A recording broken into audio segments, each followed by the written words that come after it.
Good morning. The hearing on Committee on Agriculture entitled Examining the Upcoming Agenda for the Commodities Future Trading Commission will come to order. Trent Kelly, would you open us in a prayer? If you'll bow your heads. Precious Heavenly Father, we just thank you for this wonderful day. Dear Lord, we just ask that you bless this great nation. We ask that you bless our farmers and all those who feed and provide for this great nation. Dear Lord, we just ask that all we do honor you and that we honor the principles of giving and service to you and service to this nation. In Jesus' name I pray, amen. Thank you. Chris, welcome. Good morning, and I want to welcome all of you today to our hearing examining the upcoming agenda at the Commodity Future Trading Commission. I'll start by welcoming back Chris Giancarlo. Chris, it's good to have you back. We'll have to get an explanation of who hit you in the face, but we'll get that shortly. I hope the other guy looks a whole lot worse, right? The committee last met with you in October. At that time, you were working on a number of important initiatives at the Commission, notably the Lab, Cftc, and the Project KISS. You also outlined a plan to begin refining the Title VII swaps rules, focusing on the rules for trading and data reporting. Since then, you've introduced a number of additional topics to the regulatory agenda through your recent Swaps 2.0 white paper. I appreciate the clear framing of your concerns and sensible suggestions you've made to solve real problems while still supporting the overarching goals of Title VII. I look forward to an update on these efforts to improve the swaps regulatory regime. I'm also looking forward to an update in an area of significant concern to this committee, and that's the coordination and harmonization of our international regulatory peers. 6 years ago, when U.S. regulators were seeking to extend the reach of our rules into foreign jurisdictions, we invited Patrick Pearson to testify on behalf of the European Commission before my subcommittee. In his testimony, he could not have been clearer. When two jurisdictions have comparable rules, regulators should be able to defer to one another. And yet today, it appears Europe is reversing course and proposing policies that would require a foreign jurisdiction to comply with EU rules in order to service the EU market. I supported Mr. Pearson's position then, and I thought the CFTC was overarching, and I still support the same position today as the European Commission contemplates similar overreach. The European Commission needs to heed its own advice and preserve the hard-fought equivalency agreement with the United States. Before I hand it off to the ranking member, I'd like to talk just a moment about reauthorization of the CFTC and its budget. When I became chairman, I made a pledge to clean up our statutes and reauthorize all of the lapsed programs in our committee's jurisdiction. At the time, the CFTC had been unauthorized for well over a year, and I was concerned that if we didn't get it done then, we never would. To that end, the House passed legislation to reauthorize the Commission in 2013, again in 2015, and again in 2017. But our Senate colleagues have consistently failed to act. The Commission remains unauthorized, and its budget remains flat for the third year in a row. Even though Congress has not been able to act, the Commission and its responsibilities have not stood still. Sitting before us today is a chairman who has worked harder than anyone I've met in government to fulfill Congress's expectations as a steward of taxpayer dollars. He's put together two budgets that are clear and sustainable, and he's established a long-term vision of the agency and for the agency and its mission. Mr. Chairman, this committee expects you to continue to refine your rules, to oversee critical pieces of our financial markets, and to tackle all of these new challenges that are upcoming. But to do that, I acknowledge that you're going to need resources to hire staff and fund technology improvements. So while I have not given up on reauthorizing the agency, we cannot continue to hold the agency hostage another year based on Senate inaction. I hope that we can reset this debate and find a new way forward on both reauthorization and the Commission's budget in the upcoming months. With that, I want to thank you again, Chris, for being here, and I turn to my colleague, Mr. Peterson, for his opening remarks. Thank you, Mr. Chairman, and good morning, and thank you, Chairman Giancarlo, for joining us today. As the country continues to recover from the financial crisis that began to take hold of our economy almost 10 years ago, we all know the need for sound oversight and regulation of our derivative markets. It's in our collective interest to see if these markets function as intended and that end users and consumers are protected against bad actors that we all know are out there. I'm looking forward to your update on the work of the Commission and your year in charge, specifically with regard to the final stages of implementation of the Dodd-Frank Act and your efforts to turn the Commission's focus to the future. In that spirit, I hope that you will address some evolving issues of concern, including the transition away from the Libor benchmark, and update us on any progress that the Commission has made in on the regulation of automated trading. And finally, as you all know, the committee took a look last week at cryptocurrencies. Clearly, there are more questions than answers when it comes to this new technology, and I'm curious to hear your thoughts on where our oversight of CFTC may need to go into the era of Bitcoin and other digital assets. So again, thank you for joining us, and I look forward to your testimony. Thank my colleague. I would remind our other members to submit their opening statements for the record so that the witness may begin his testimony to ensure there's ample time for questions. With that, I'd like to welcome to our table once again the Honorable Chris Giancarlo, Chairman of the Committee on Futures Trading Commission, Washington, D.C. Mr. Chairman, you are recognized for your comments. Thank you. Thank you, Chairman Conaway and Ranking Member Peterson and distinguished members of the committee. Mr. Chairman, when I was last before you, you pointed out that I made a tactical error, and I didn't introduce my wife at that time. You know, I make errors, but I make my share of them, but I try not to make the same one twice. So you allow me to introduce my daughter, who's with me today, Emma Giancarlo. It's a pleasure to have her with me today. Thank you. The last time I testified, I stated my priorities for the CFTC: to foster open, transparent, competitive, and financially sound markets, free from fraud and manipulation, and in support of broad-based economic growth while respecting the American taxpayer with careful management of agency resources. Thank you for allowing me this opportunity this morning to report on progress on those goals. The CFTC is on a strong and steady course. Our refocus on the core mission of supervising American agricultural commodity futures markets is once again front and center for this agency. Our enforcement activities have never been more determined, yet more cooperative with other federal, state, and self-regulatory enforcement partners. Our re-energized economic research and new market intelligence provide fresh insight into the changing nature of modern markets. Our consumer education efforts are increasingly effective through contemporary means of communication and outreach. Our work to streamline and simplify regulations is underway through our Project KISS initiative, and our engagement with financial innovation and market-enhancing technology is highly active through Lab CFTC. Meanwhile, we are a team player with other U.S. financial and prudential regulators, working especially cooperatively with our fellow market regulators at the SEC. We readily coordinate with international regulators and standard-setting bodies, and we're leaders in many international regulatory forums, including in the area of swaps data harmonization.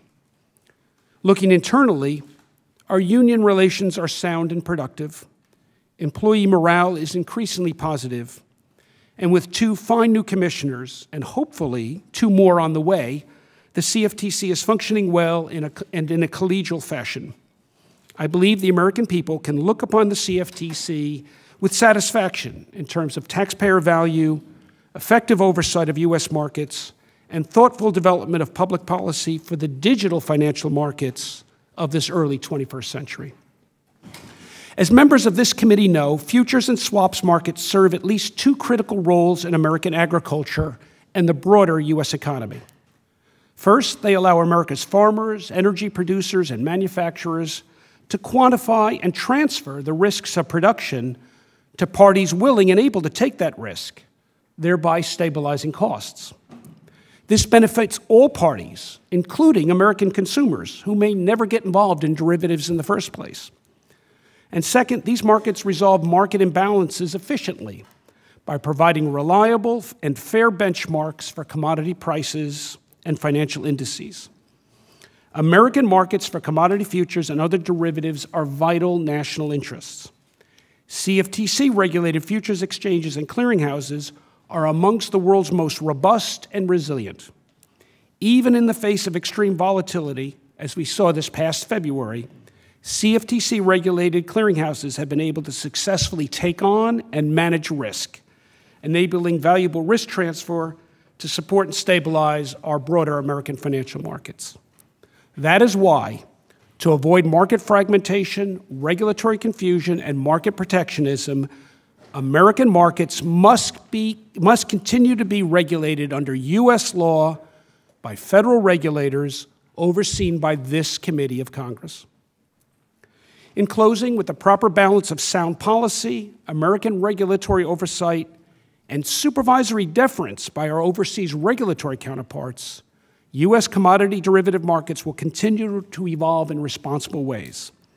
And thanks to America's farmers, energy producers, and manufacturers and lenders, they will help feed and power the world and drive global economic growth, not just today, but for generations to come. Thank you for this opportunity to testify. I look forward to your questions this morning. Well, thank you, Chris. Chair, remind members that they will be recognized for questioning in order of seniority from members who were here at the start of the hearing. After that, members will be recognized in order of arrival, and I appreciate my colleagues' understanding. So with that, I recognize myself for 5 minutes. Chris, in my opening statement, I mentioned the EU and the European Commission wanting to reset the overall regulatory scheme. Could you flush out kind of the current state of affairs and where we are with respect to that? Clearly, the deference we had before was certainly Mr. Peterson's statement, Pearson's statement, excuse me, made a lot of sense 6 years ago, 8 years ago, yes. So would you kind of bring us up to speed on where we are today? Conversations are ongoing. Relationships are cordial. The conversations are honest, and the dialogue is direct and candid. Having said that, we're not much further than we were the last time I reported to you on this matter. I'm sorry to say that the European Parliament, while they have made small concessions in the current proposal that's before the Parliament, it's still, in substance, would require the imposition of European substantive law on American clearinghouses. That means that our clearinghouses in Chicago and New York would have to, in addition to following U.S. law set by the American Congress, follow European substantive law set by the EU Parliament. It almost seems ludicrous, but that's what's being proposed, and I'm not aware of any other area of law where such would be the case. And if our laws were identical in substance, maybe as a practical matter, this could find a way to work. But the fact of the matter is our laws are quite different. Our commodity futures markets and clearinghouses have been around for, in some cases, 150 years and have developed practices that are unique to the American agricultural and other financial communities. One use, for example, is American clearinghouses allow use of letters of credit, which are widely used by American agriculture producers as collateral in the markets.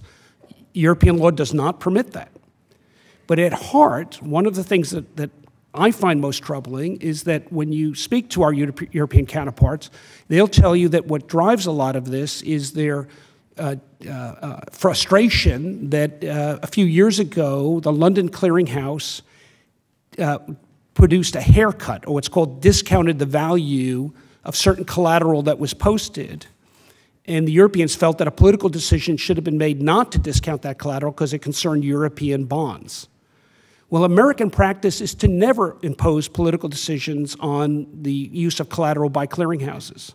So we don't bring political decisions to bear, they do, and these are fundamentally different approaches to the supervision of clearinghouses, and if their law applies and our law applies, I don't know how we're going to reconcile those two very different approaches to the use of collateral by clearinghouses. So we have fundamentally different laws, different approaches, and their desire is to see their law apply to our clearinghouses coincident with our own law applying. I just don't know how this can be reconciled. Can they point to a failure of our regulatory regime to not properly protect what needs to get? I understand the actions taken with the London Clearinghouse, but can they point to something that didn't happen, that should have happened, or something that did and shouldn't have, that in our scheme that they say, well, the Americans just don't get it right? Are they making any kind of comment like that at all? So they're not. The answer is a simple no. And the facts are that our regulatory scheme predates the CFTC. It goes back to the 1930s when the Commodities Exchange Act was first passed. In that time, our clearinghouses have never had a major failure, including through the 2008 financial crisis when our clearinghouses for futures commodities stood tall and strong. So I'm not aware of any deficiency in our approach. We have different approaches, but that's to be expected. I mean, let's be candid here. American futures markets are the world's largest. They remain one of the fastest growing markets. And I would understand if European markets were the second largest, but they're not the second. The Chinese are. They're not the third, and they're not the fourth. They may be the fifth largest in the world. And the notion that the world's fifth largest market would dictate the laws for the world's largest markets seems a little outside their lane, shall we put it that way. Well, thank you, and I'll have another question on a second round, perhaps. So with that, I yield back. And Mr. Peterson, 5 minutes. Thank you, Mr. Chairman. As I mentioned in my opening statement, we're in the midst of a sea change in finance with the transition away from the Libor, the interest rate that was so easily manipulated during the financial crisis. And I applaud you and your participation in the Alternative Reference Rate Committee's work to produce a very sound replacement rate, but I do have concerns. Replacing Libor will be a massive undertaking. In the United States alone, the rate underpins almost $200 trillion in derivatives, not to mention millions of student loans, credit card payments, retail bank deposits, auto financing agreements, and home mortgages. And yet there is a growing concern that Wall Street is yet to really engage in this difficult task of making this transition. Could a delay in the transition disrupt orderly markets? And if so, what would it look like for end users? And if the market participants are reluctant to do so, what measures should regulators or Congress consider to encourage them to overcome the inertia they face right now? Thank you, Ranking Member. And it's a very important question.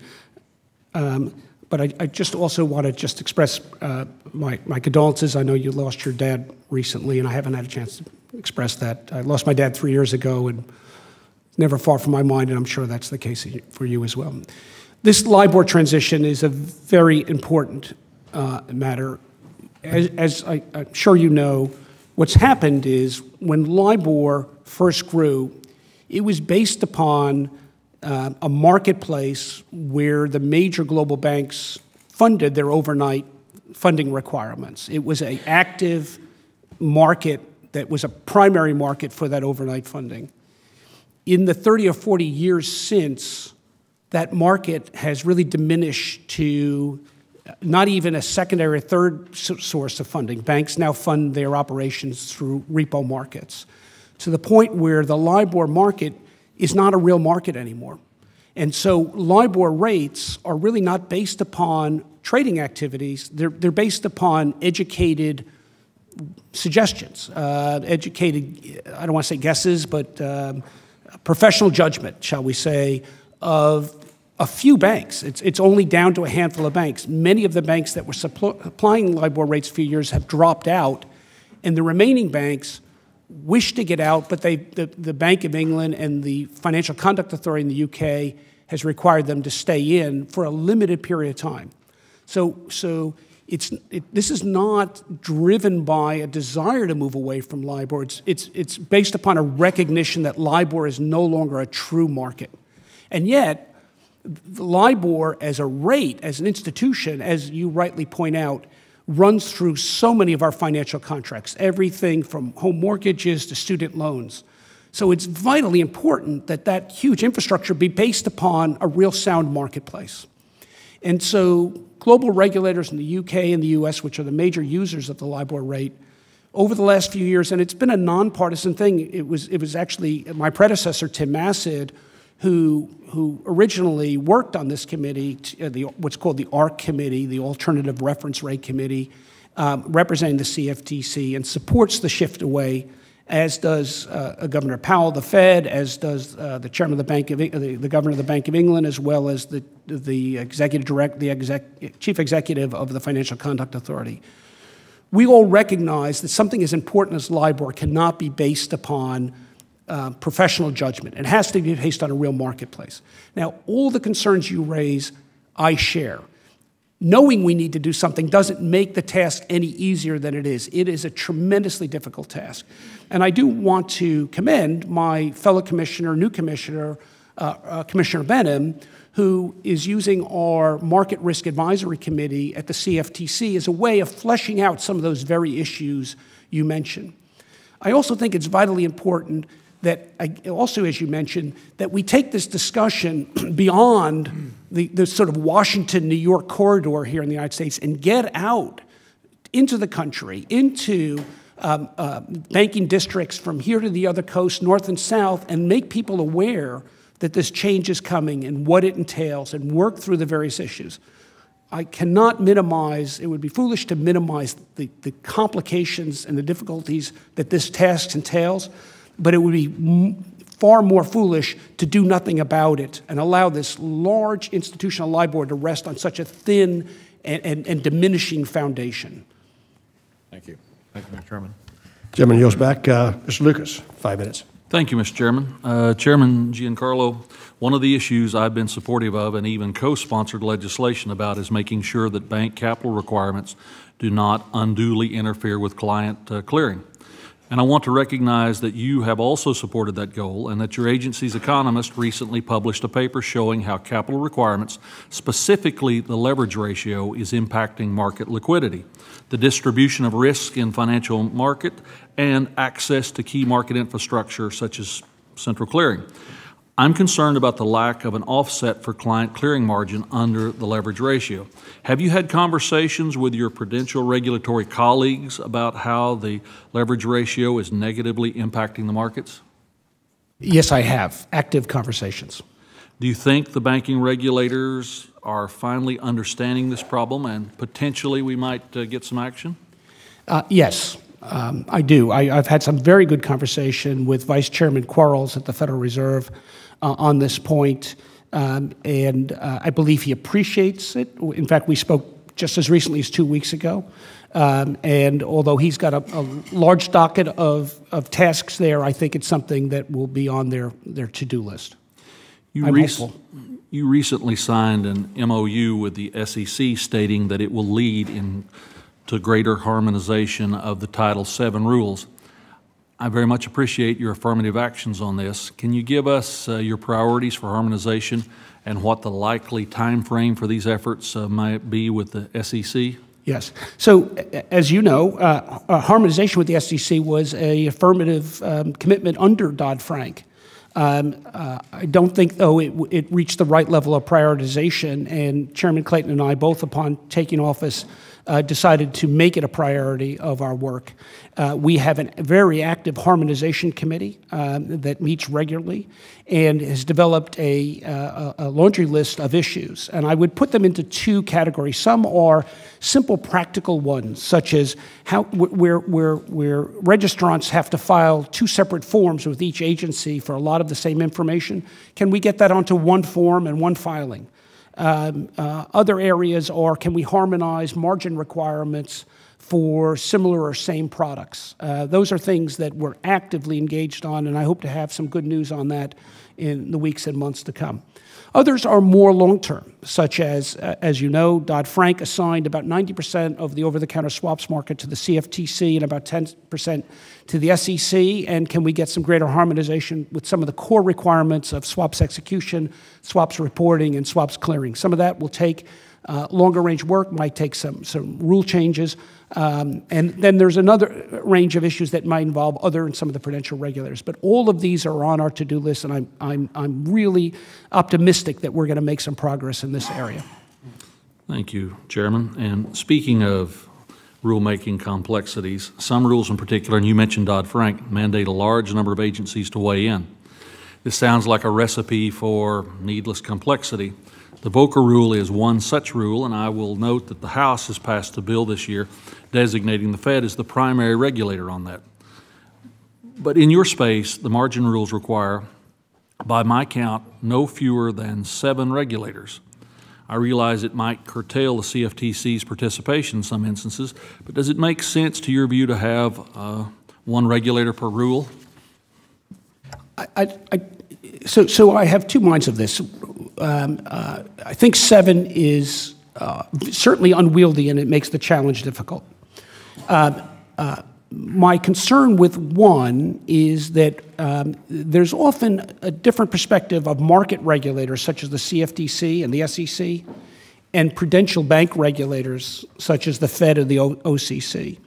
And if the driving force might be on the banking prudential regulated point, then some of the concerns of market activity might not be fully appreciated. So, for example, the supplementary leverage ratio is a good example of where something that was really designed for bank capital really underappreciates the role of margin, initial margin variation margin used in markets, or underappreciates the role of market making. The Volcker Rule is another area where it has a bias against market making. So I think that market regulators have an important role to play in bringing the market perspective to bear. So if we could find a way maybe to streamline the process, but make sure that both market perspectives and bank capital perspectives were harmonized, then I think that probably would be the right outcome. Absolutely.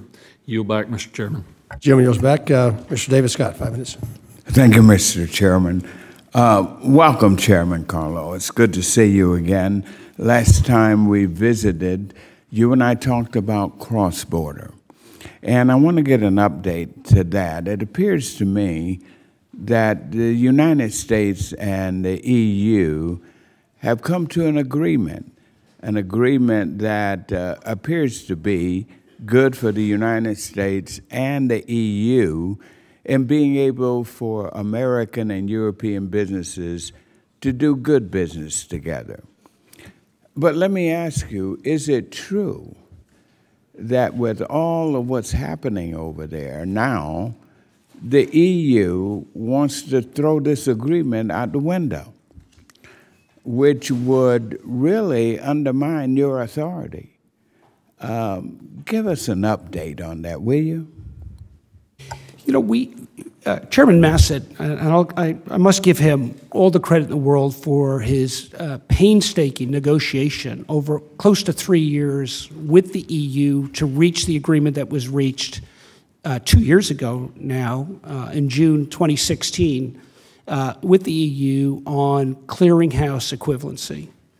And the foundation of that agreement was simple. It was that we recognize the Europeans' approach to clearinghouse regulation and supervision is comparable, that's our terminology, to U.S. law and regulation. Our regulations had gone into effect several years before. And the Europeans recognized our clearinghouse supervision as equivalent, which is their terminology. It's quite symmetrical. We fully disclosed to them how we operate, our 40 years of clearinghouse supervision as a regulator, how we do things. They asked for a lot of additional information. They actually asked us to make certain changes in our rules. We made concessions to reach that agreement. And we did. And that seemed to be working well. At the time that agreement was reached, the European Commission put out a statement that said this was a remarkable achievement, and they were very, very pleased with what had been done. But then Brexit happened. Yeah. And Brexit seems to have changed everything. And the European Commission now, as you say, appears to be throwing out that agreement and starting over again with a different approach. And the different approach is to look at what they call third country clearinghouses and rank them. If they're globally important and not just limited to their swaps volume, and some of our clearinghouses, which are some of the world's largest, are largely in listed futures, not in clearing swaps. Under the European approach now, even though the clearinghouse equivalence was all about swaps, they're saying if a clearinghouse is big enough, including their futures book, then European law will apply to the entirety of their operations. Well, let me ask you, is this a major #1 priority for the CFTC to correct this? Because if we don't, I can imagine it's going to put operations like CME and others, ICE, all of them, in a very precarious position. So what are your steps going forward now to correct this imbalance. So we've gotten to know each other over the last few years. I think you know me. My style is not to huff and puff and make threats. I've just tried to be as candid as I can. I don't think, well, perhaps Chairman Massett, but I don't think any chairman of the CFTC has made as many trips to Brussels as I have, has entertained more delegations from the European Commission as I have tried to be as clear as possible as I have.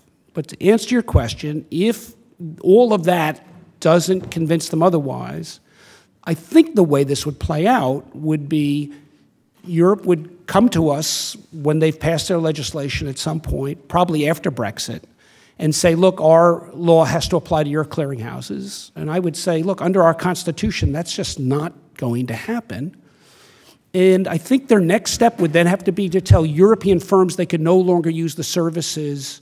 Now, here's the problem with that idea. For them, some of the world's most important products, like dollar interest rate futures, only trade on the CME. Well, and European pension funds and hedge funds, you need to use those products. My time is up, but I do want to ask you, is there anything that we here in Congress can do to strengthen your position, send a message to the European Union? Thank you, Mr. Chairman.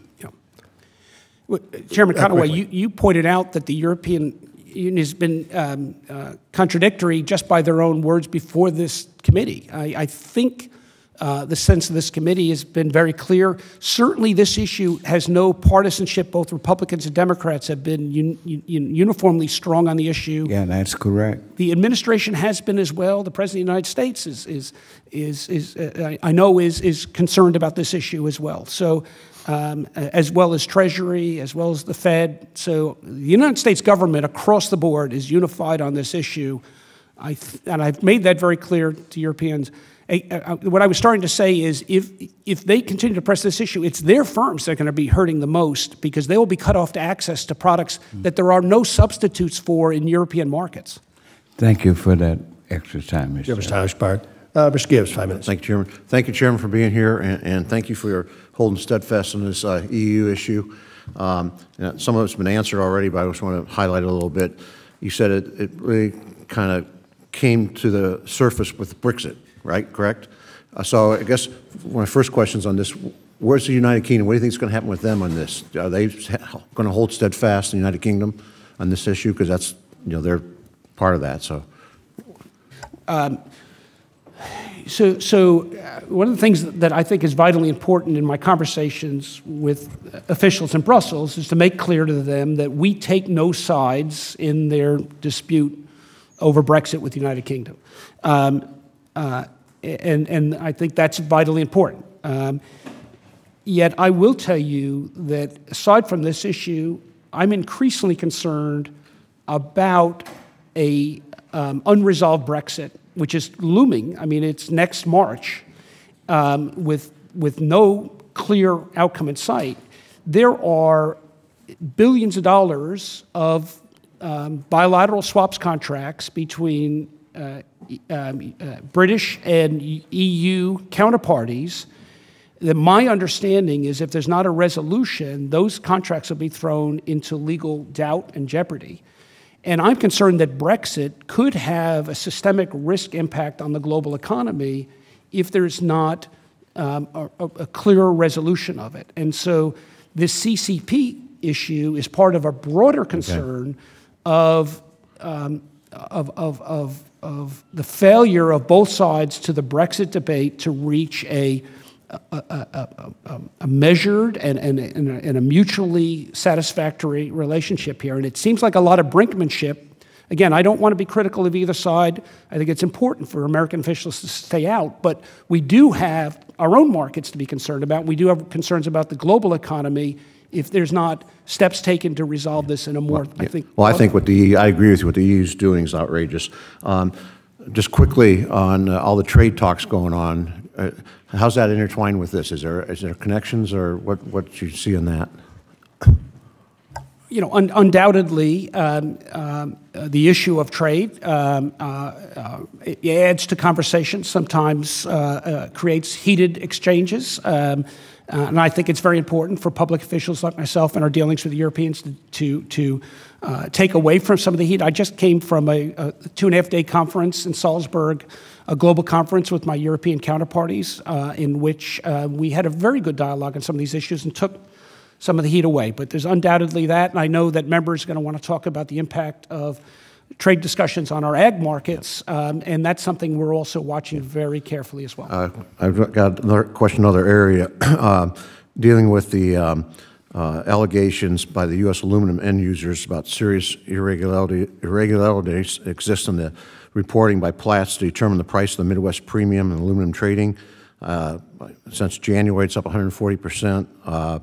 Seems a little disjointed from free market principles. What's your take on that, or is the CFTC's responding to that to make sure that the free market's functioning, or is not being manipulated, I guess? Yes. So we take this very seriously. Any allegation of manipulation or fraud in the market, we take very seriously. I've met with the aluminum users and their group, heard their concerns. I've also met with our team that watches these markets to understand what they're seeing in the markets. And although we don't comment on market surveillance in specific matters, I can assure you that we take this seriously. We watch this very seriously. Now, some of the aluminum consumers' concerns have to do with not directly market manipulation, but just the construct of the index, how it's used by Platts. We don't regulate the construction of indexes. We monitor, though, underlying markets, including indexes, for fraud and manipulation.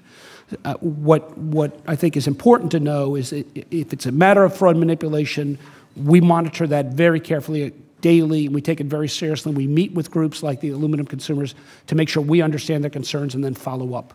Yeah, I just think we need to work with members of Congress on this and make sure that the CFTC is responding in a timely fashion, because the impact, as you know, is got ramifications that wouldn't be good. In every district in the country. And if you'd like, I'd be happy to sit down with your team and go through a briefing on this. Thank you. I yield back, Chairman. Jim yields back. Ms. Custer, 5 minutes.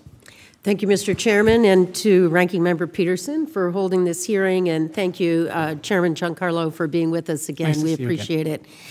The American economy has come a long way since the financial crisis of 2008, thanks in large part to the work of the past administration for pulling us out of the Great Recession. But I want to take a moment, if you would, Chairman Giancarlo, could you compare the swaps market that existed before 2008 with where we are now? And in particular, could you comment on whether the current swaps market is safer at a systemic level now than it was in 2008? I think that's the concern of our constituents, is are we protecting consumers and our economy from the type of fall that transpired in 2008? Thank you for that. I think the market is dramatically different than it was then. At the time of the crisis, there were a range of shortcomings in the over-the-counter swaps market that were recognized in Title VII of Dodd-Frank. A series of reforms, all of which I supported and publicly said so at the time. That would be to require a greater amount of bilateral swaps to be sent through central counterparty clearing. That swaps transactions would be reported to swap data repositories, and that swaps would be traded on licensed exchanges. In addition, swaps dealers would be registered and licensed. The CFTC took a global leadership role in implementing those reforms following the passage of Dodd-Frank, and by 2014 had adopted most of them. Again, I support those and continue to support those in my role as chairman of the agency. To give you an idea of what's transpired, before the crisis, less than a third of interest rate swaps were cleared, and I would say probably less than 10% of credit default swaps were cleared. Now the percentages, over 85% of interest rate swaps and about 85% of credit default swaps are now cleared through clearinghouses. Tremendous accomplishment. In the area of swaps data repositories, while we're still working out harmonization issues with overseas regulators, an enormous amount of swaps trade data is now reporting to swap data repositories. And just last month, we removed one of the last hurdles to cooperation and harmonization with our European partners for sharing swaps data, and that was something called the indemnification rule, which we have now resolved. And in the area of swaps execution, and that's an area where I support the reform, but I have been critical of the CFTC's implementation of it because I thought our approach was modeled on the futures market, which is inappropriate for the global swaps market.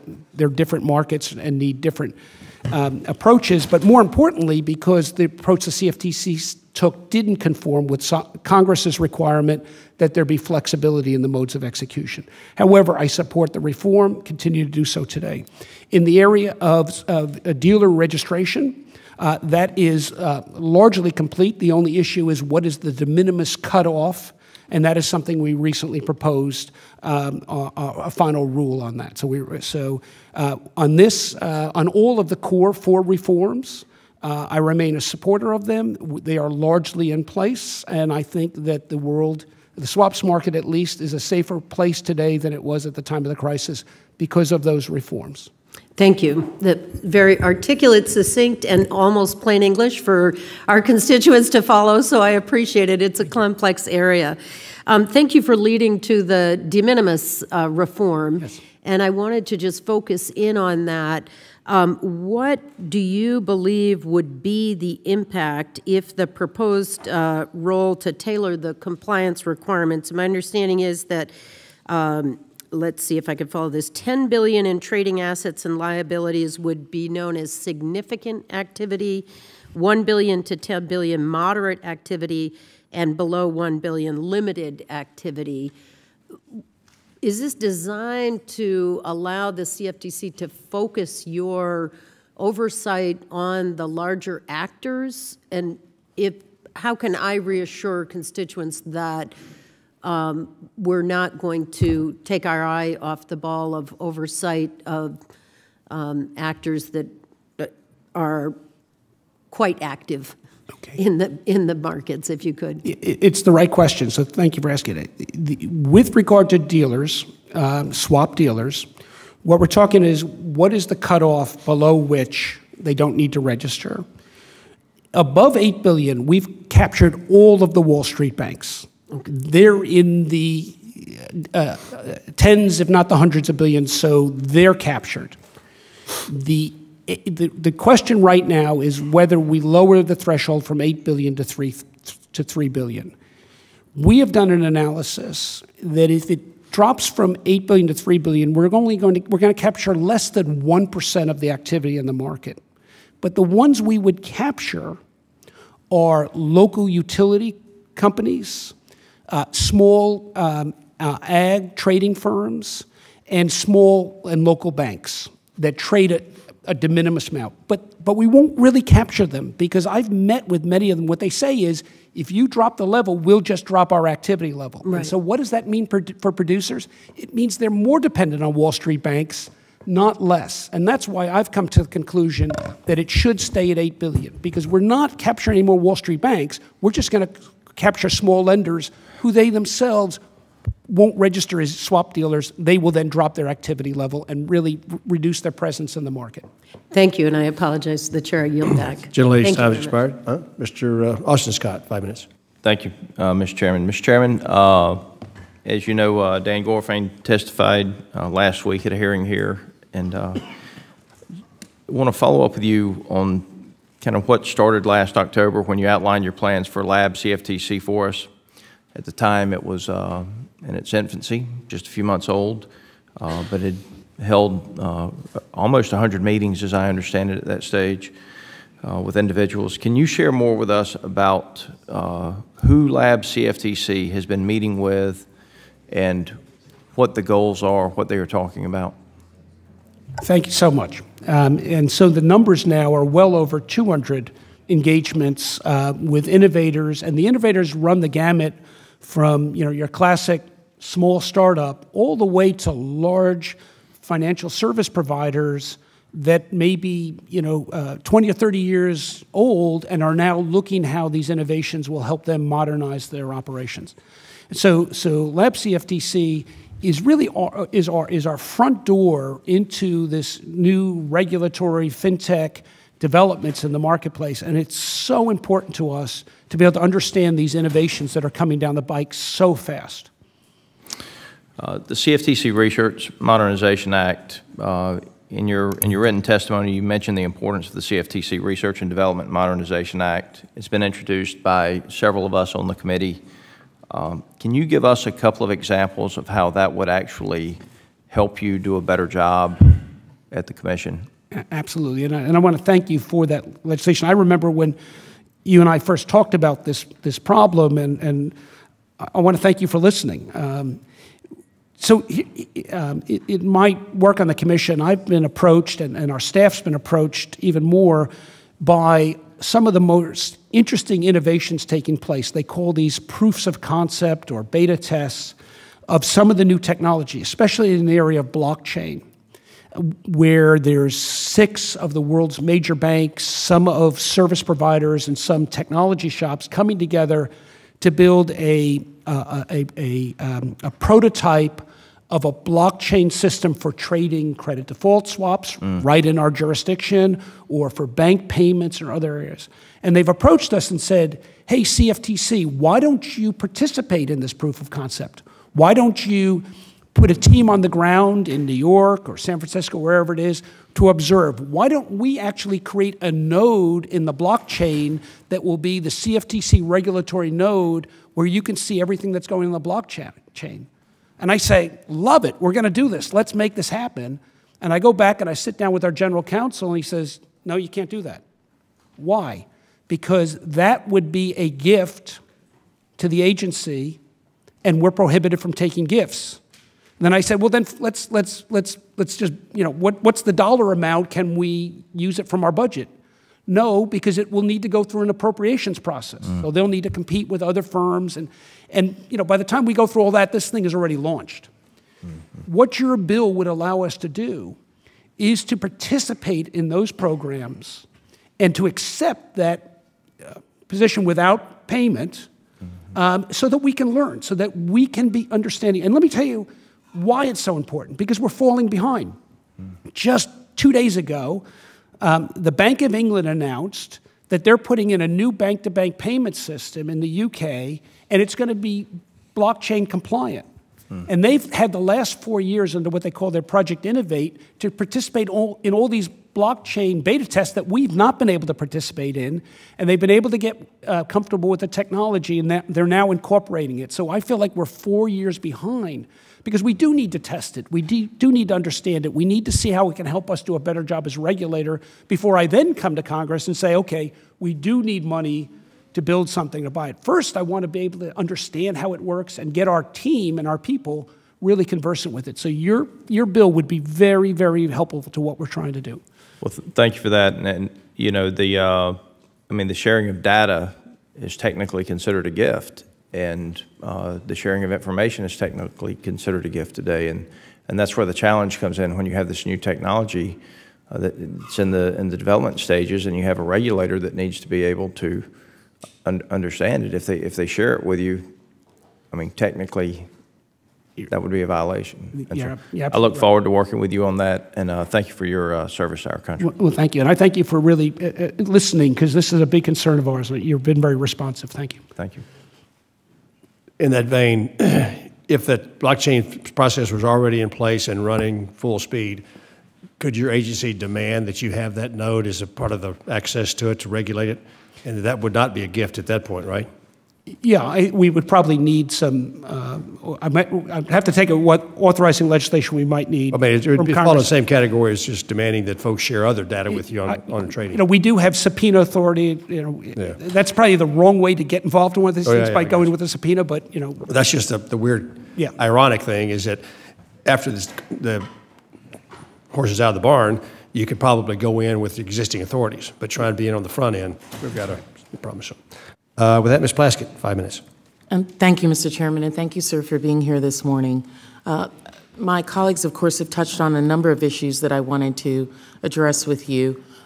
Just quickly, when you talk about Brexit, you talked about its impact on our economy and the global economy and how that works. But can you also tell me what may be the, hold on just a moment, I know that I had put it here. What may be the impact of that, and do you have concerns that the rules themselves may suffer or may have an impact based upon Brexit and the move from London to perhaps Frankfurt or Brussels or some other places? Yeah, so it's hard to know what the full impact of what a disorderly Brexit would look like. It's even hard to know how disorderly or what that may mean. But recently, the Bank of England put forward a range of concerns that I read very carefully, that unless there are certain assurances given by Brussels, right, then billions of dollars, tens of billions of dollars in derivatives that have been written by British firms on European exposure, European firms on British, and some of it concerns exposure to U.S. dollar, U.S. Interest rates, other issues, could be void or voidable the day after Brexit. Got it. There's also concern as to whether the clearinghouse can continue to service those contracts the day after Brexit. Now, we are, I'd have to do the math, what are we, 8 months away? And, you know, these things tend to get resolved. I don't want to be alarmist here. But every month that goes by that they're not resolved, it's my job as a market regulator to be concerned about what impact that might have on our financial markets. And each month that goes by, my temperature level goes up a little bit more, hoping to see resolution and clarity around these issues. And here we are in July, but if it were January, I think my temperature would be very high and I'd be very concerned as to what the impact would be on the global market. So I am trying to, in a very calm and measured voice, let my European colleagues know on both sides of the channel that they really do need to address But you keep talking about the markets, but does that affect the rules, is my question. Well, so it doesn't affect our U.S. rules. Okay. And so, but as we talked about with the clearinghouse supervision issue, there is this question as to whether European rules would apply directly to our clearinghouses, and that's still unresolved as well. Okay, great. We had a discussion just a few moments ago with one of my colleagues about blockchain. Yes. Last week, we held a full committee hearing on cryptocurrency, at which there was something of a consensus view emerged that Congress should consider providing the Commission with the authority over cash cryptocurrency exchange.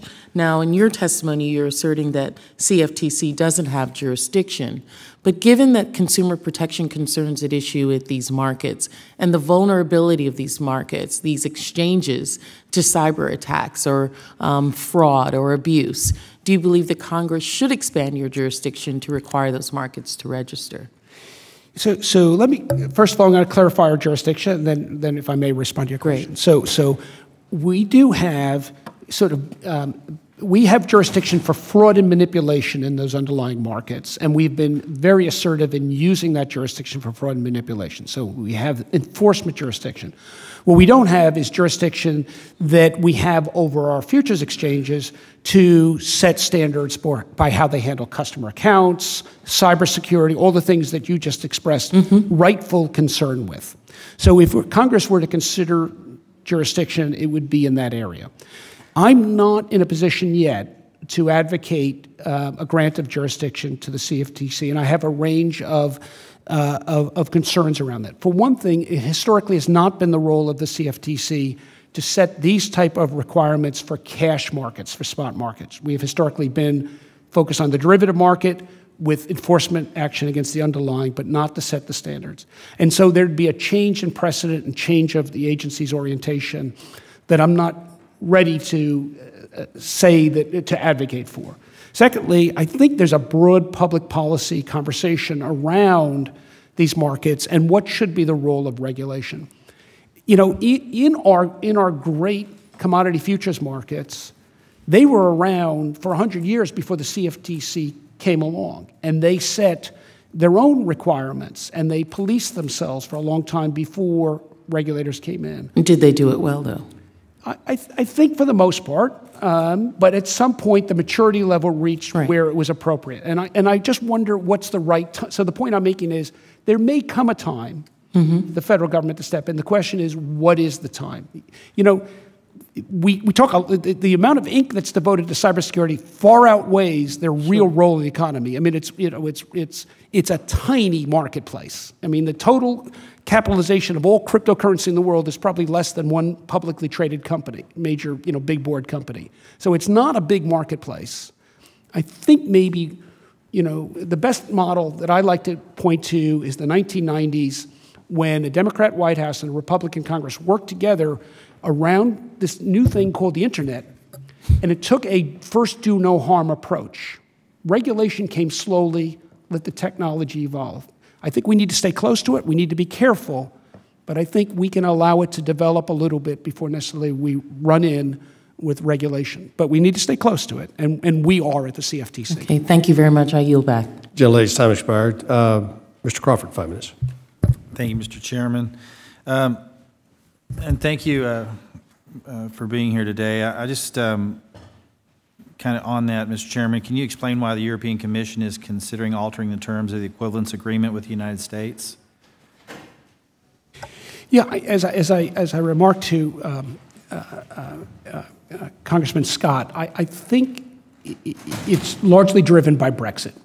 I think at the time we negotiated in 2016 our equivalency agreement, the world's largest swaps clearinghouse, which is the London clearinghouse known as LCH, it was prior to Brexit, and therefore it was in the EU.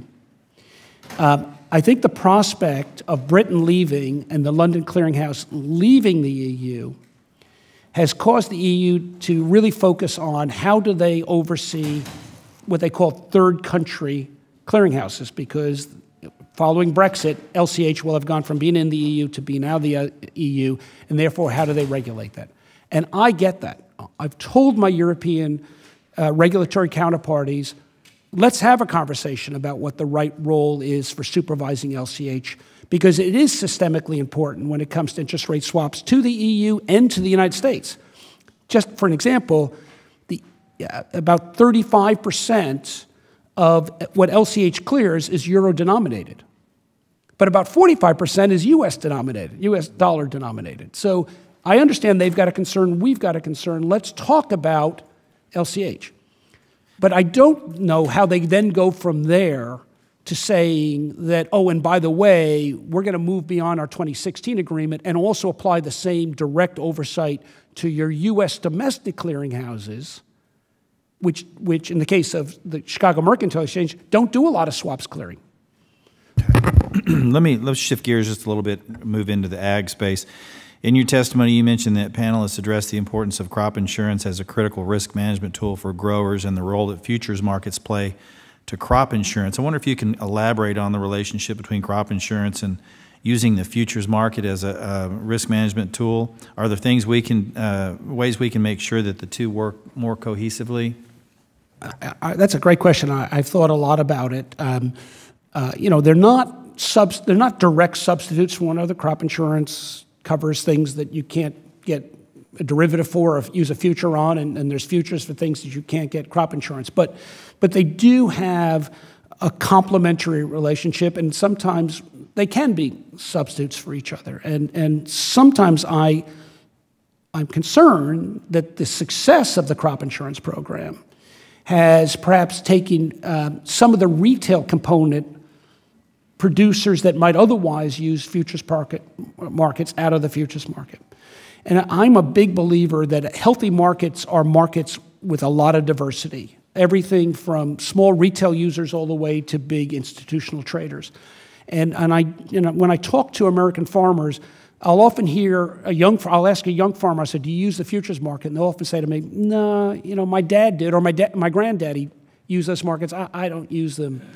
And that's not good. If we've lost a generation of users of our futures markets. That's not a healthy environment. And so I do think... Let me interject something there. Do you then think that the fact that we don't see bona fide hedgers in the market, essentially, particularly in the ag space, that we, in effect, are creating greater volatility, reducing liquidity, and relying more on spec traders for price discovery? That's a great question. One of my concerns with the current position limits proposal of the CFTC that I voted for to put out for comment was that the approach to bona fide hedging was way too narrow and didn't allow farmers to use hedges that they've used for generations, going back to their granddads, restricted their ability to do that. And I think it's very important that our position limits allow for bona fide hedging in its full extent. Let me ask you this then, while I've got 30 seconds left. Would you support an initiative if we were to work with the NFA, for example, to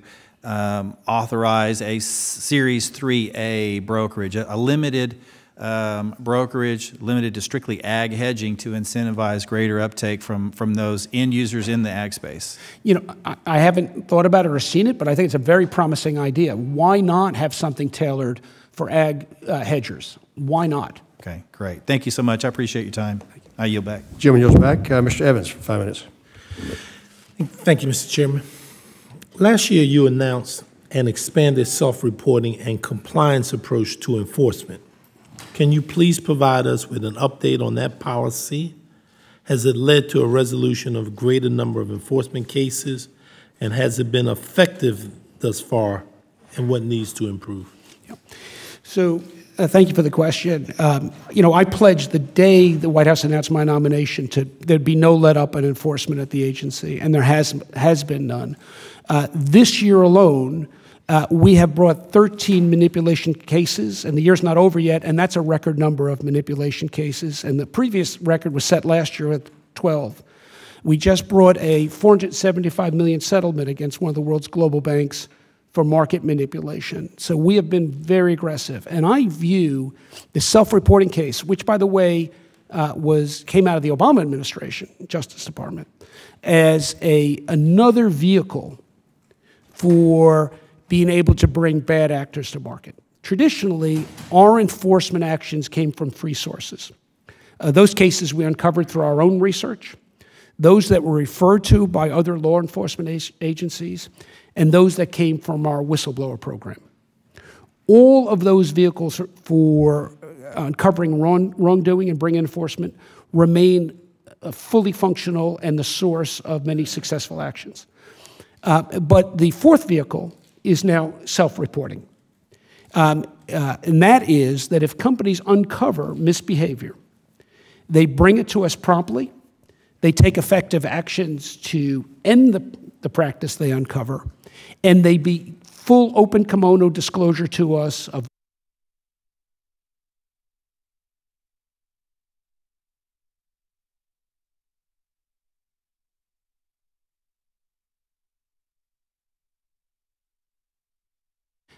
and we'll recognize that. It provides us another vehicle, and I must say that a number of the cases that we've brought in the past year have been a result of that self-referral case, and it is the practice of the Southern District of New York, from which our new enforcement director comes.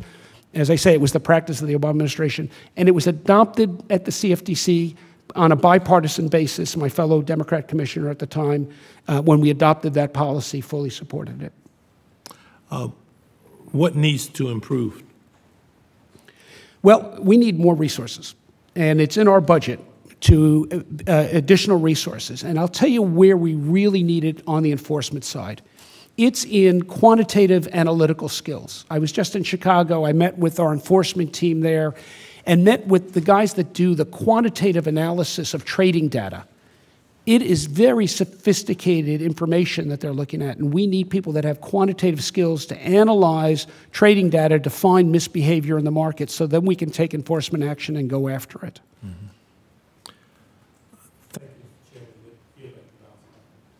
Thank you, gentlemen, for yielding back. Mr. Faso, 5 minutes. Thank you, Mr. Chairman.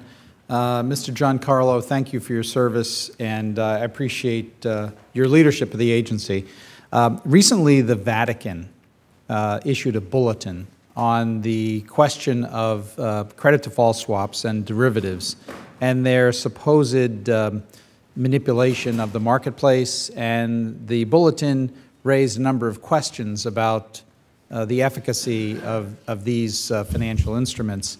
You've issued a response recently, I think it was just last week, to the Vatican Bulletin. And I'm wondering if you could take some time to explain to us what the Vatican's position was in that bulletin and how you responded. Thank you so much for the question, and nice to see you again. I'm going to be up in your part of the world for our summer vacation in a couple of weeks, so the most beautiful part of the state of New York, so thank you. You know, when the Vatican put out their Bulletino, it was a wide-ranging discussion of all manner of finance, everything from executive compensation to different marketplaces. But what got the press's attention was a few comments, basically one page, about credit default swaps. And the press were loudly trumpeting, you know, even the Vatican is saying that credit default swaps are evil. And first thing I did was got a copy of the letter myself and read it carefully. And I was struck by the really serious and sober tone of it and the concern for the world's poor that was expressed in that letter. And I thought, you know, those headlines are going to be misleading as to really what's being addressed here. And as the head of the world's only derivatives exclusive regulatory agency, when a moral authority like the Vatican is said to be censuring, and in some cases in the letter they actually do, certain aspects of the credit default swaps market, I thought it was appropriate to put forward a similar sober and thoughtful response that addressed their concerns directly in the same respectful way and the same way that was concerned for those on what Pope Francis calls the periphery of the world society. And so together with our chief economist, Bruce Tuckman, we have issued a letter response to the Vatican's Bulletino. And we talk about how these markets, far from being actually dangerous to the world's poor, are actually vitally important. And we point out a study that was done appeared in the Financial Times about the vanilla trade in Madagascar. And because the prices fluctuate so widely, becomes a source of gang activity, of extreme poverty. And the article makes point that because there is no futures market to level out those highs and lows, derivatives play a vital role very much for the world's poor by evening out fluctuations, whether it's price or the cost of electric power or the price of food. And so they're vitally important. But we also address the Vatican's specific concerns about credit default swaps in three areas. I don't want to take too much time on this, but what we wanted to do was answer a serious analysis with a serious analysis from people that are actually deeply in the markets. And at the end of the day, these markets are vitally important to our U.S. economy, and I wouldn't want it to be said that somehow they are morally inappropriate. And so we address that directly. Well, I thank you for that, Monsignor. I mean, Chairman. I do think you made very good points in the response, and because I think what happens is that these markets are often misunderstood or not, they're viewed as overly complex and difficult for the average person to understand. And I was very happy to see that you laid it out in terms of how these markets do stabilize prices.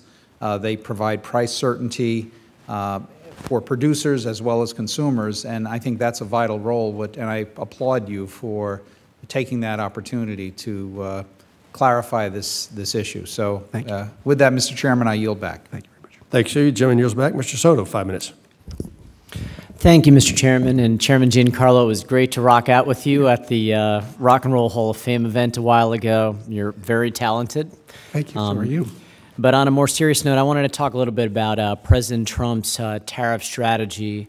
You know, it was devised outside of Congress, and there's no coherent strategy that I could discern right now, and I'm worried that there's no end in sight. So I want an update on what's the effect of Trump's tariffs on the futures market right now? So thank you for that. And while tariff policy is outside of our jurisdiction, I will tell you that we take any form of disruption, any type of event that drives volatility in our ag commodity futures markets very, very seriously. Traditionally, the CFTC has relied on its surveillance unit to look for bad actors in markets. One of the things that I've done as chairman is, in addition to surveillance, created a new market intelligence unit. Not all market activity is driven by fraud and manipulation. It may be driven by tariff policy. It may be driven by global events. I'm more asking for a general description of how the markets are doing. Are we seeing losses in the futures markets right now? So we are seeing volatility in the markets, but pinpointing it to specific global events is very difficult. So, for example, I just this morning got a daily report that wheat prices are up. Well, wheat prices are up because of, apparently, it appears that Europe is having a very dry summer, maybe drought-like conditions, and so the market is anticipating a price rise. We've seen price falls in other areas, certainly issues. Which commodities have we seen losses in right now? Well, so, for example, in Mr. Fasso's district knows well, in dairy markets, and I'm sure Ranking Member Peterson is also concerned with this, issues with regard to Canada and Canada's activities in terms of buying or not buying American milk. But some of that predated the current tariff, but it is also tariff-related. So I understand. So what are some of the other commodities that are affected right now? Well, I couldn't tell you. I could get back to you if I can tell you which ones are. I don't mean directly by tariffs or not, but which commodities are experiencing losses right now in general, regardless of what the cause is? Well, we're in a long-term downward trend of ag prices generally. We are seeing, over the last few months, a pickup in volatility in a number of ag products. Some of that is driven by micro events, some is driven by more long-term events. Certainly soybeans are one product that is in the crosshairs of tariff policy right now, and it's a market we're watching very, very carefully. And what could the long-term effects be on futures should we see a decline in foreign trade on a lot of these commodities? Well, as you know, when it comes to ag commodities, the United States is one of the world's major exporters. And so the impact of tariffs will be reflected in price. But sometimes it's hard to measure where that goes. And then with regard to the plan to take about $12 billion to utilize out of the Commodity Credit Corporation, that program's usually for nature and crop cycles. What effect could taking that to prop up potential losses from tariffs have on the long-term futures market?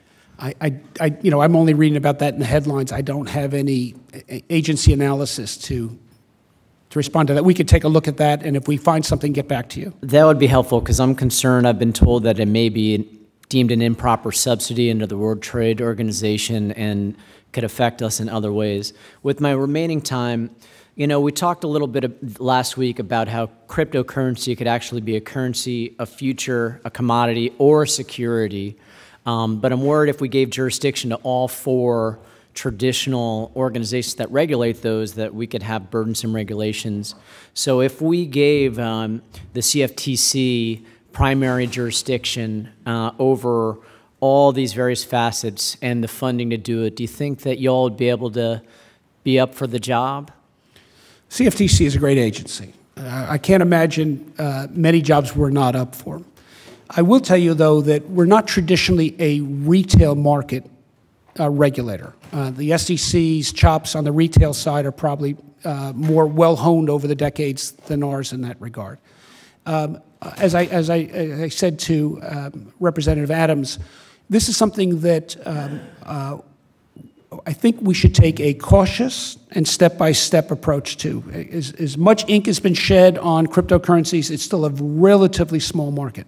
I don't want to diminish the harm that can come to retail participants, and we've been working with self-regulatory organizations like the NFA to make sure that they're putting out warnings to market participants, and we ourselves are doing our own consumer advisory. And just last week, Mr. Gorfine, who was here, talked about a recent advisory that we've put out in this area, Lab CFTC has. So I don't want to minimize the concern over retail, but I also want to say, again, these are relatively small markets. My belief is that we should proceed smartly, but deliberately, and things will develop over the next few years, and then I think it'll be clearer where jurisdiction should go. Thank you. I'll now recognize myself. I'm Ted Yoho from Florida. I was over there. I appreciate you being here and your patience. I just want to briefly touch on the Midwest premium. I know we've talked about that. You know, we've had, you know, beer can distributor or companies like Anheuser-Busch and Boeing come in and they're talking about this. What I'm hearing from you is, do you feel like it's being monitored enough through the CFTC and watching the prices of that in the Midwest? I can assure you that within our jurisdiction over fraud and manipulation, we are monitoring that very, very carefully. You know, and I admire the job you do. You know, I was just reading here the amount of volume of equities, global equity, the exchange, and the derivatives, hundreds of trillions of dollars, and the whole global market is 500 trillion. I just don't understand how you can monitor all that. And then we're going to get into the area of artificial intelligence and quantum computing. I can only imagine it's going to go that much faster. And so one of my questions I have is, you know, again, dealing with Bitcoin, and I know you're talking about it's a small player now, but we should prepare for the future. And one of those is, you know, in your capacity and in the CFTC, do you have adequate personnel, technology, funding, or legislation that we could look at for the future that we need to be prepared for? What's your comments on that? Well, thank you so much. So, as important and as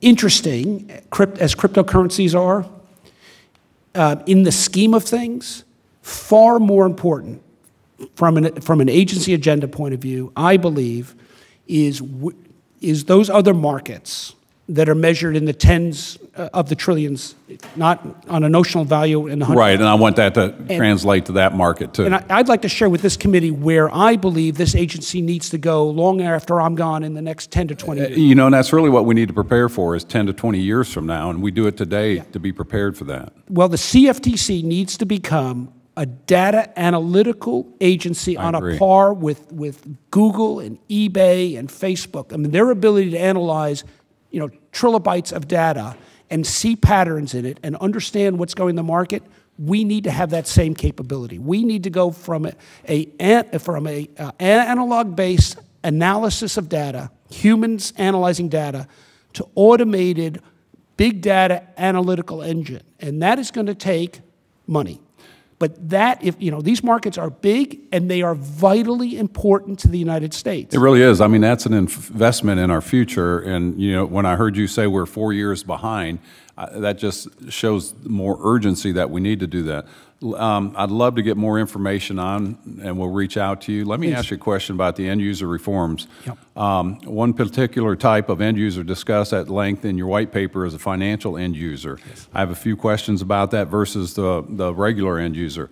Where did the concept of financial end user come from? And I don't see it anywhere in the statute. Yeah, it really came from our own regulatory approach following the statute. Can you describe why they are distinct from other end users under the law, but why they might be similar to other end users in practice? Yeah, so the CFTC, you know, with respect, was concerned about the end user exception and how far it should go in the area of non-cleared swaps. But at the end of the day, it gave a greater allowance for commercial end users than it did for financial end users. Financial end users don't have the same degree of accepting out of the uncleared margin rules as do commercial end users, and that's really where the distinction was. And in our white paper with Professor Tuckman, what we talked about was whether small financial end users shouldn't enjoy that same, don't they have the same characteristics of small commercial end users? That is, that they're not systemic risks. You know, they may be local risks, but they're not broad-based national economy risks, which was the same basis on which commercial end users were accepted. So shouldn't small community banks enjoy that same exception from non-cleared margin as do commercial end users? Okay, and then just to follow up on that, what are the unique challenges that financial end users face under the clearing and non-cleared margin regimen? Well, so take a small insurance company or a small pension fund. You know, they invest for the long term, and they might have short-term payouts, but what they don't have is a lot of cash laying around to put in the form of margin. They need to use their cash to invest in the long term so they can maximize their payout to their pension holders or their insurance holders. And so by causing them to use cash to pay a margin, that's less long-term investments they can make. And if they're not a systemic risk, then shouldn't the same logic that applies to commercial end users apply to small financial end users? Thank you for your answers. Next, the chair will recognize Mr. Al Lawson from Florida. Thank you, Mr. Chairman, and welcome to the committee. My question centers around with gas prices rising again, should we guarantee that the market is operating without manipulation? Where is the Cftc on creating a rule of position limits? So we are making good progress on that. So as you know, a proposal was put out in the final months of Chairman Massett's term, a proposal that I voted for. And yet, in my travels around the country, meeting with ag producers, manufacturers, and folks in the energy industry, it was felt that whether it be the bona fide hedge exception or the list of enumerated exemptions were too narrowly crafted. Hedging practices that were done for generations on the family farm were precluded under the definition of bona fide hedge or were not listed in enumerated hedge exemptions. And so what we're looking to do is put forward a position limits proposal, and I hope to do it by the end of this year, if not very early in the new year, that will be a solid proposal, but will be one that reflects the concerns of America's agricultural interests. And so I'm committed to it. I've made a commitment to both this committee and the Senate, my Senate Oversight Committee, that we will move forward. We are moving forward with drafting a position limits proposal, and I will put that forward while I'm chairman of the commission. Okay, thank you. And you know, when I leave this committee, I'll be going to another committee that's always concerned about technology and cyber attacks. How can we protect the automated trading market from cyber attacks and technological failures? And is there a role for the Cftc, I'll get it correct pretty soon, to provide technical assistance to automated trading companies? Yeah, well, thank you for that. You know, if I could just take a moment on cyber, because it's so important. When I think about cyber, I think about it both within the agency and then within the marketplace that we regulate, including those automated trading firms. So within the agency, we've really honed in on this in two ways. One is we've got to minimize the amount of self-penetration that's caused by phishing attacks that our employees unwittingly will open up emails that are often the biggest cause of vulnerability. And so we've taken proactive steps. We now do our own self-assessments of that routinely. And I can't tell you how proud I am of our agency personnel. The percentage of employees that open up those things is dropping dramatically, and we've got more work to do, but we're getting there. Secondly, we are now doing, we've just done our third, our own cyber exercise, where we do a full agency-wide drill on an attack, and we just did one in conjunction with one of our largest registrants, the CME, but also with representatives from the Federal Reserve and the SEC present at that exercise, with the Federal Reserve and the Treasury present at that exercise. So that's our internal focus. Our external focus is our marketplace, the companies we oversee. And here's an area where in our budget, we are seeking additional cyber examiners. We have places for 4 cyber examiners. We're down to 1 right now. It's very hard to keep these people at a government salary. They're in such demand in the marketplace. We've got to fill those slots. We've got to be doing effective cyber examinations of market participants, just as you identified, to make sure they're up to snuff when it comes to cyber resiliency. Okay, thank you. I got a little bit of time, and I want to go back to something you said for a few minutes, if I may, and it dealt with the Midwest premium. Yes. You know, and because I have manufacturers that employ people with Anheuser-Busch, you know, and the tariff really affects this penny per can. And in the area of Jacksonville and with metal containers. Could you comment on that a little bit more? Yeah, we're very sensitive to that subject. I know that the cost of aluminum affects consumers in every district, your district and every district in America, which is why I personally met with the Aluminum Consumers Group, representatives from Miller Coors and others to hear their concerns. I've met with our surveillance team to ask them what they're seeing in the market and to make sure they are on the lookout for any fraud and manipulation, which is what our jurisdictional duties are in the markets. And I can assure you, we will keep a close watch on these markets as we go forward to make sure they're free of fraud and manipulation. Thank you, Mr. Chairman. I yield back. Chairman yields back. Thank you, sir. Mr. Arrington, 5 minutes. Thank you, Mr. Chairman. It was already on. Chairman, thanks for your service. Thank you very much. As a guy who spent 4 years at the FDIC as Chief of Staff, I can appreciate the job you have, the challenges you face, but the importance of your job and getting it right and addressing the risks, managing the risks for a safe and sound commodity futures market. I apologize for not being here earlier, so I hate to make you repeat yourself, but I've got one specific question and then sort of a broad set of questions. So let me jump into the specific. And I know there's been lots of discussion around aluminum and downstream users of aluminum. As you said, we all have those in our districts. But somebody presented a question I thought was a good question, so I'm just going to propose it to you. But those downstream users, or some of them, continue to see situations where the Midwest premium for aluminum seems to reflect price spikes that are based on offers to sell rather than actual closed trades in the market. Are there other commodity markets that operate in that way on offers to sell?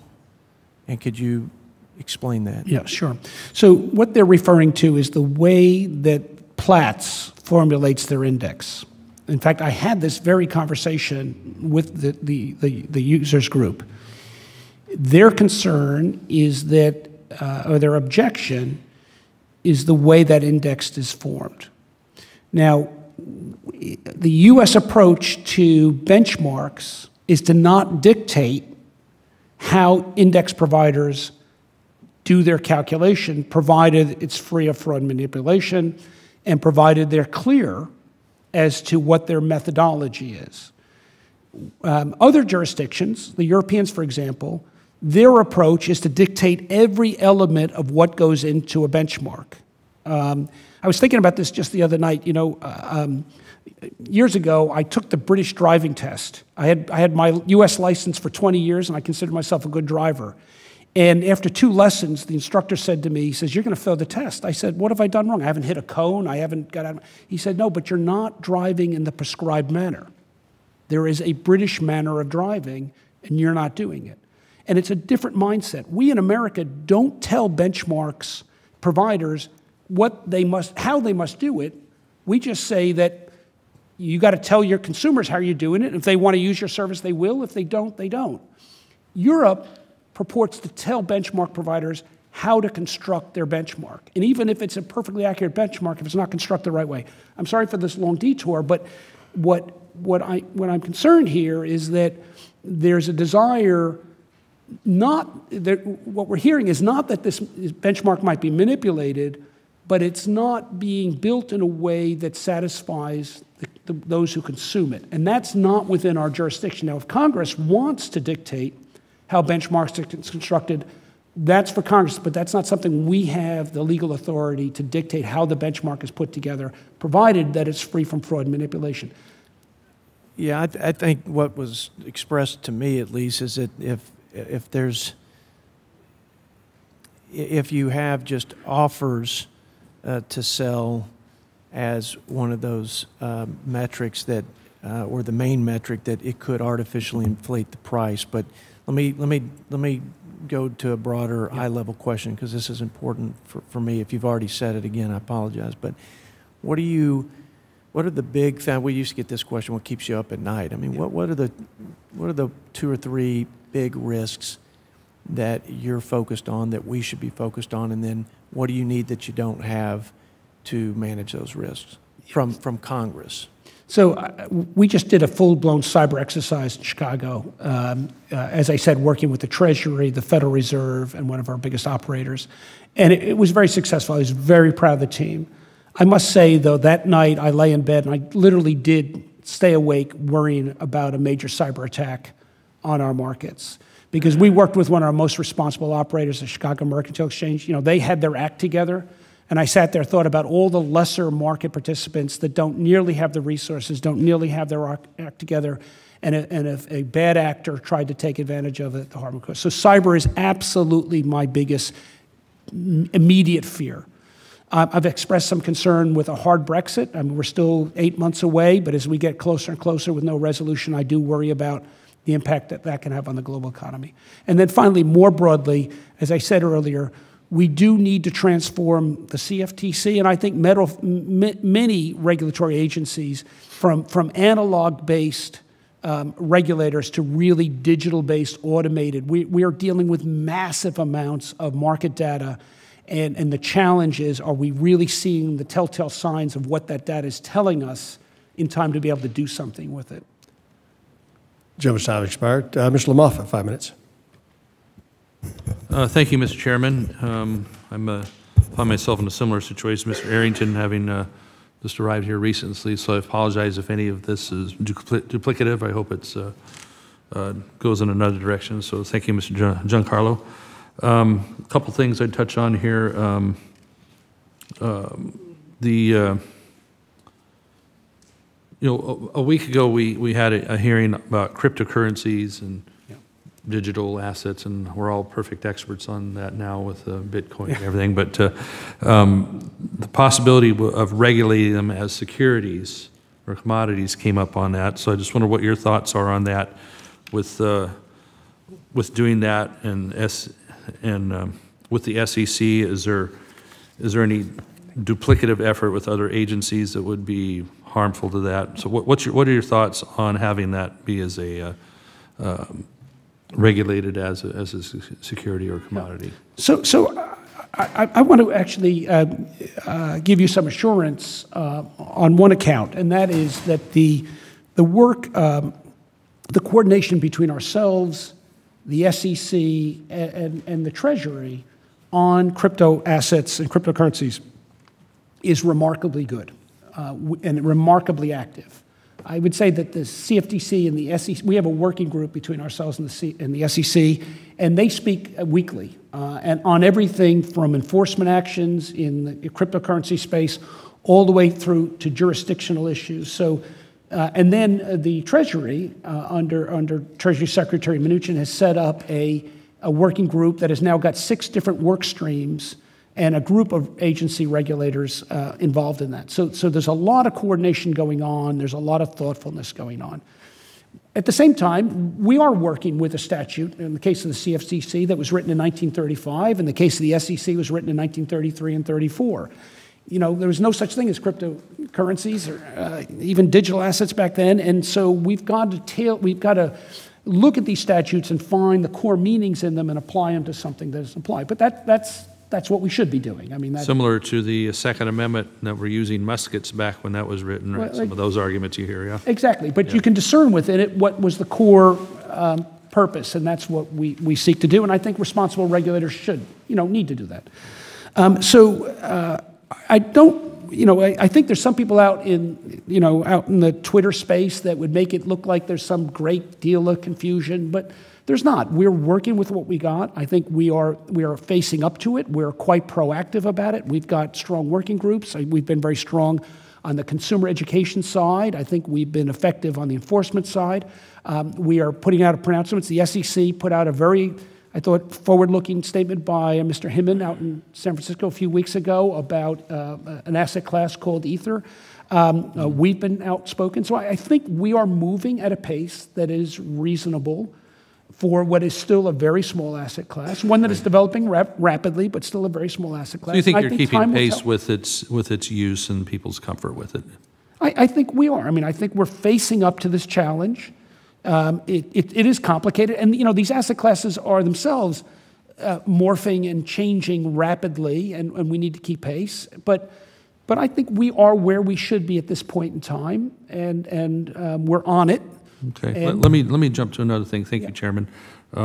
We've done a lot of work and listened to a lot of testimony on swaps while I've been on this committee last few years here, and so referring to your white paper on swaps 2.0, we have a difference between non-cleared swaps and those that are cleared transactions, and that there's much more margin needs to be put in place for those non-cleared swaps. And so with the need for financial regulation on taking care of the risk,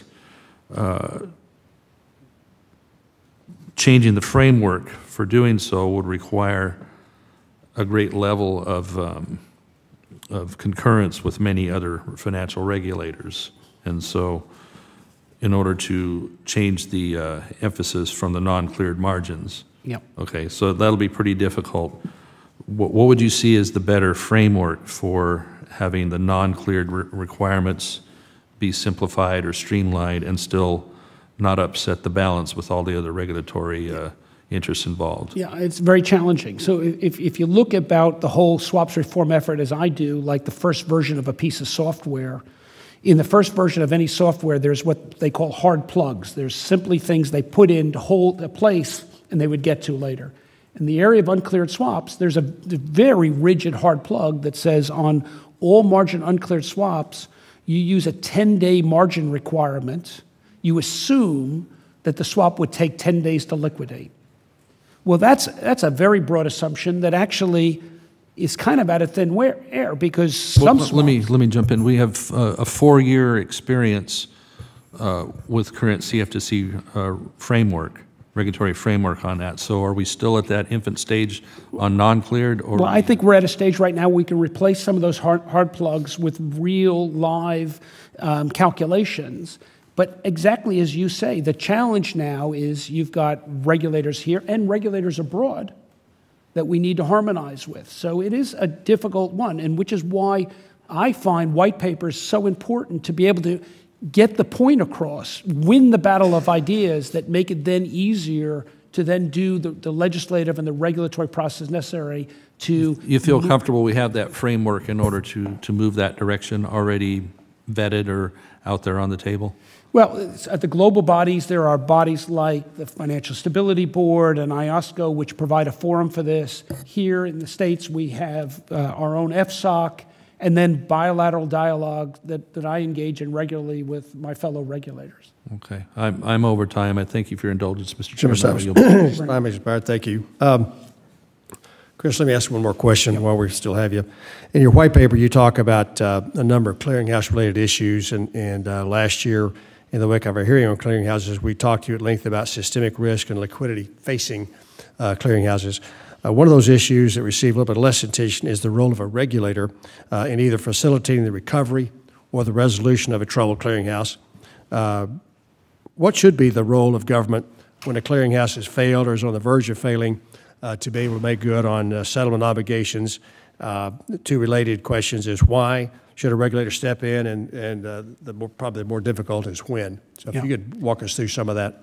Yeah, so, clearinghouses are unique animals. They're not banks. And I think, at the time of Dodd-Frank and elsewhere, the notion of resolving a too-big-to-fail bank, it was thought that maybe some of the same approach might apply to a clearinghouse. But unfortunately, it's really the wrong approach.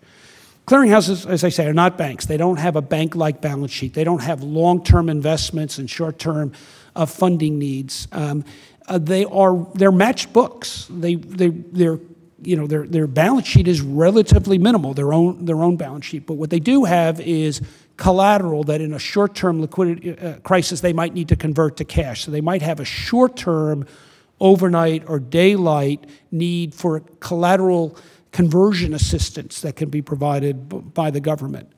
But the big difference is the goal of a clearinghouse is to keep it going, not to wind it down. Prior to Dodd-Frank, the approach for a failing clearinghouse was to put it into Chapter 7 and wind it down.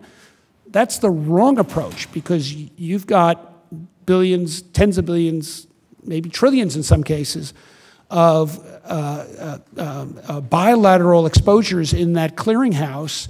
You need to resolve that over the course of those contracts. And so the goal has got to be to keep it alive. So I've taken a long route to ultimately get comfortable with the approach that's in Dodd-Frank of working with the FDIC in the event that a clearinghouse does need to be resolved.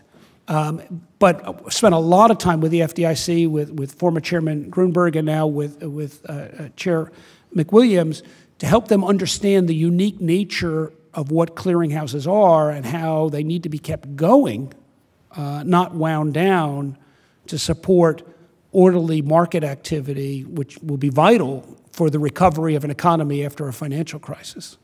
So is that, probably the answer is yes, but is that tailored as to why the clearinghouse got in trouble in terms of the reasons for the need to step in or have a regular step in? Is there? You know, if you look historically over hundreds of years, you rarely see clearinghouses fail. If they're properly managed, the likelihood, it's not, again, not like a bank. You know, a bank may invest in real estate long-term and have a short-term liquidity crisis and then can't convert that long-term investment into short-term cash. Clearinghouses don't work that way. They're operating a match book. For every obligation, they have a collateralized counter obligation. And so provided they're managing their match book, they shouldn't have a failure that brings them down. If one of the counterparties fails, they have not only the collateral on hand to satisfy the other side, but they have all kinds of mechanisms they do, including they can wipe out those obligations. So their survival capability, you know, under law and regulation is pretty extraordinary. You know, they're like one of these characters in a movie. I mean, it's hard to kill them, you know. And the risk usually is a short-term, that ability to just convert, you know, but, you know, to convert treasuries into dollars is not that hard, but that's the area. And I think that we need to take a different approach to their resolution than we do in a bank. We need to plan for it, absolutely. But I think if we do our job, and if they do their job well managed, the likelihood of a clearinghouse going under is a very remote possibility. One we need to prepare for, absolutely, but it's not like a bank failure. Right. Mr. Lawford, anything else? Did you want another round? All right. Well, Chris, thank you very much. Once again, you demonstrated a breadth of command of all the issues facing your agency, forward-looking as well as just today, day in and day out. That gives me additional great comfort that we've got the right guy at the agency. As I said in my opening statement, I've changed my position with respect to reauthorization. I am still keenly interested and driven to get your agency reauthorized, because I think it's the right thing to do. But also recognize that punishing you and your hardworking colleagues with shortage of assets while I try to leverage that against inaction in the Senate hadn't worked. And when something doesn't work, you move to a different position. And so I'll be working with you and Mr. Aderholt on trying to address issues facing your agency from a fiscal standpoint. So again, we're most grateful for that, Chairman. I can assure you that every dollar that the Congress decides to appropriate to us, we will put to the best use. And I've got confidence in your management skills. So with that, under the rules of the committee, today's hearing remained open for 10 calendar days to receive additional material, supplementary written responses from witnesses to any question posed by a member. With that, this hearing on the Committee of Agriculture is adjourned. Thanks, Chris.